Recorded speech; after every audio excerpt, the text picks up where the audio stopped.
মোদির আমলে গোটা দেশে বেড়েছে দাঙ্গা। 2016 থেকে 2020 সাল পর্যন্ত মোদি সরকারের এই 4 বছরে গোটা দেশে শুধুমাত্র সাম্প্রদায়িক দাঙ্গাই হয়েছে 3,399টি। সবচেয়ে বেশি দলিত নির্যাতনের শিকার হয়েছে উত্তরপ্রদেশের দলিতরা।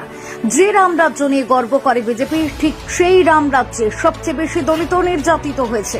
না, এ তথ্য আমাদের নয়। এহেন ভয়াবহ এবং চাঞ্চল্যকর তথ্যই ঘোষণা করলেন কেন্দ্রীয় স্বরাষ্ট্র প্রতিমন্ত্রী নিত্যানন্দ রায়। বিস্তারিত জানতে ভিডিওটি অবশ্যই শেষ পর্যন্ত দেখুন।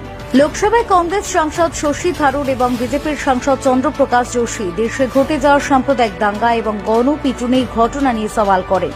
সাম্প্রদায়িক বছরগুলিতে দেশে ঘটে যাওয়া সাম্প্রদায়িক দাঙ্গা, গণপিটুনির মতো ঘটনাগুলির হিসেব এবং পরিসংখ্যান রাখছে সরকার। তার প্রশ্ন তোলেন এই ব্যাপারে, আর তার জবাবে এই সম্পর্কিত বিশদ পরিসংখ্যান তুলে ধরেন কেন্দ্রীয় স্বরাষ্ট্র প্রতিমন্ত্রী।